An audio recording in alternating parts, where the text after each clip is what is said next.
You know, when most of us think of the Grand Canyon, we picture that incredible view, right? And yeah, it is one of the greatest views on Earth. But it's also one of the greatest stories on Earth. It's this multi-billion-year epic written in layers of rock, carved out by water, and it's been home to people for thousands of years. It's a story told in stone and water, and we're about to dive in, right from the very beginning. So to really get to Grand Canyon, we have to zoom way, way out. And I'm not talking centuries or even thousands of years. We're talking about a story that spans nearly half the entire lifetime of our planet. It's pretty mind-bending stuff. And this gets to the great paradox of the Grand Canyon. The raw materials, the rocks themselves, they are incredibly ancient. I mean, the oldest stuff at the very bottom is almost 2 billion years old. But the canyon itself, the giant chasm, it's basically a baby, geologically speaking. It was only carved out in the last 5 to 6 million years. So, ancient rocks, young canyon. How does that work? Well, geologists have a pretty cool way to remember the recipe. They call it the dudes model. First, you get deposition. For over 1 billion years, oceans and deserts laid down layer after layer of sediment, like a giant geological cake. Then came the uplift, when massive tectonic forces pushed the whole region, the Colorado Plateau, thousands of feet up in the air. That set the stage for downcutting, where the brand new Colorado River started slicing its way through that plateau. And finally, you have ongoing erosion from water, ice, and wind that keeps widening the canyon into the spectacle we see today. At this timeline, wow, it really puts those steps into perspective. Just look at the vast, quiet stretches of time here. There's over 1 billion years between the rocks at the bottom forming and the layers you see at the top being laid down. Then, another huge gap before the whole thing gets lifted up.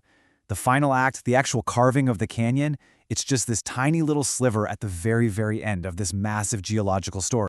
So this number, this points to one of geology's biggest mysteries. In a lot of places in the canyon, you'll find rock that's 500 million years old sitting directly on top of rock that is 1.7 billion years old.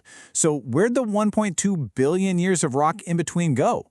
That missing time is called the Great Unconformity. It's literally like an entire chapter of Earth's autobiography was ripped out and lost forever before the next one was written. But you know, the story of stone and water is really only half the picture. The canyon isn't just a geological wonder. It's a profoundly human place. For thousands of years before it was ever a national park, it was a home. Okay, so we've been throwing around numbers like billions and millions. Let's just park those for a second and focus on this one, 12,000. That's how long archaeologists have found proof of people living in and around the canyon.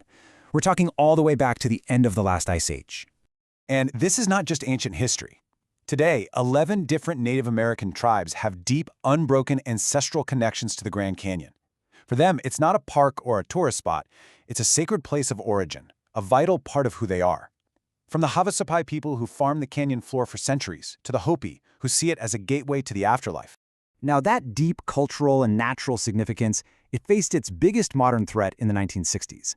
And this brings us to a specific moment in history, a really high-stakes battle with a pretty fiery hero at its center. This was the question that changed everything. In 1966, the Sierra Club, led by a guy named David Brower, took out these full-page ads in major newspapers with this provocative headline. It was an absolutely brilliant move. It reframed the whole debate. This wasn't about water storage anymore. This was about committing an act of cultural vandalism. So, what was the threat?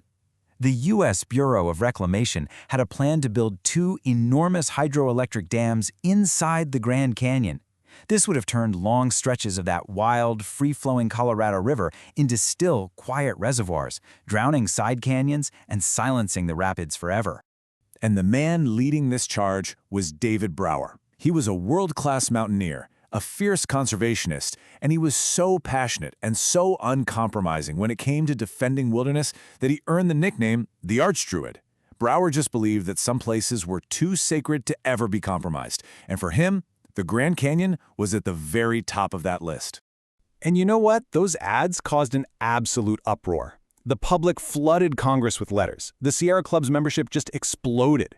The campaign was a massive success. The government backed down, and the dams were never built. It was this huge, landmark victory that did more than just save the canyon. It really helped shape the modern environmental movement into a real political force.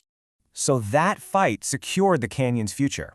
And today, that preserved wilderness has become one of the most popular and one of the most economically important national parks on the entire planet. Just think about that number for a second. In just 1 year, nearly 5 million people.